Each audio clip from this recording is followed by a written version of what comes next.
Shalom bien-aimés, alors que nous concluons partiellement cette étude des temps de la fin, je nous invite à regarder Apocalypse au chapitre 22, les versets 10 à 12. Et il me dit, ne scelle point les paroles de la prophétie de ce livre, car le temps est proche.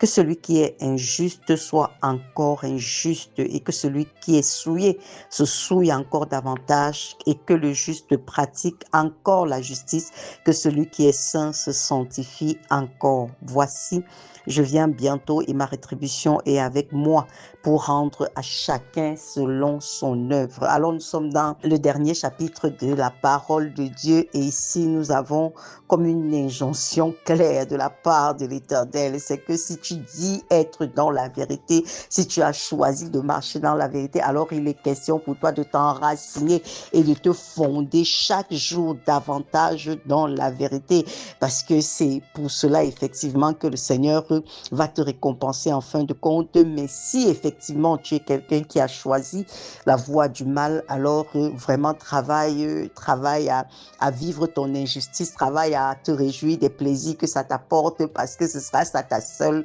consolation. Donc ici on voit vraiment une séparation étanche, n'est-ce pas, entre le juste et l'injuste, entre le bon et le méchant. Et cette séparation porte un nom, c'est la personne de Jésus-Christ qui fait la différence vraiment fondamentale, parce que le juste est celui qui a été justifié par l'œuvre de la croix et le méchant est celui qui a rejeté le Seigneur Jésus. Donc, ce que nous devons garder, qu'est-ce que nous devons garder? C'est que bien aimé, nous ne devrons pas nous conformer au siècle présent, comme nous le dit la Bible dans Romains 12 au verset 2. Ne vous conformez pas au siècle présent, mais soyez transformés par le renouvellement de votre intelligence. Acceptez que la parole de Dieu que vous écoutez au quotidien vous donne vraiment de changer de direction, vous donne de renier vos pensées mauvaises et mensongères d'avant pour pouvoir vous aligner à la vérité de la parole de Dieu.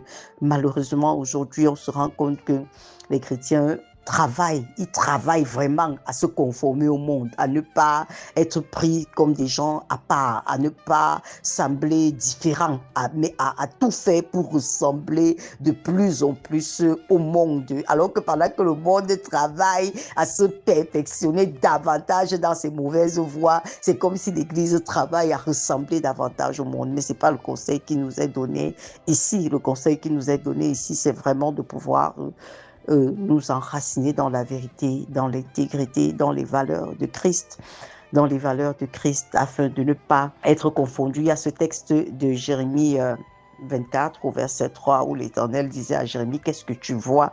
Et Jérémie a répondu, je vois les figues, les bonnes figues sont très bonnes et les mauvaises figues sont très mauvaises et ne peuvent même pas être mangées à cause de leur mauvaise qualité. Bien aimé, est-ce que tu comprends que tu dois choisir d'être la bonne figue et que tu dois travailler chaque jour à être de plus en plus à l'image de Jésus? C'est ça, être une très bonne figue, n'est-ce pas? Le Seigneur disait porter un fruit de plus en plus abondant, n'est-ce pas? Oui, porter de plus en plus de fruits. Donc nous devons travailler à être des figues de très bonne qualité au quotidien. C'est à ça que doit travailler celui qui comprend en fait et qui a choisi, parce que c'est un choix personnel, c'est un choix volontaire. Je vous assure, Jésus n'est pas un gourou, n'est-ce pas? C'est dans la secte qu'on te force à faire des choses que tu ne veux pas faire, qu'on t'oblige à faire des choses, à prendre des engagements, même de façon sournoise et rusée, que tu ne veux pas prendre. Mais Jésus est le Dieu de la vérité. Il t'expose clairement la vérité et il te dit choisis, parce qu'il t'a donné une intelligence pour pouvoir peser le pour et le contre d'une situation et de pouvoir faire des choix clairs et sans équivoque. Aujourd'hui, le Seigneur encore t'interpelle et dit, si tu entends sa voix, n'endurcis pas ton cœur, comme au jour de la rébellion, n'endurcis pas ton cœur. Si tu entends sa voix ce matin, c'est à toi que l'Éternel parle et il t'invite à pouvoir te ranger, il t'invite à pouvoir travailler, à ne pas te conformer au siècle présent, mais véritablement à choisir la voie de la vérité, à choisir la voie de l'intégrité, n'est-ce pas? Oui. Et on finit avec ce texte de Timothée 2 au verset 19. Néanmoins, Le solide fondement de Dieu reste debout avec ses paroles qui lui servent de sceau.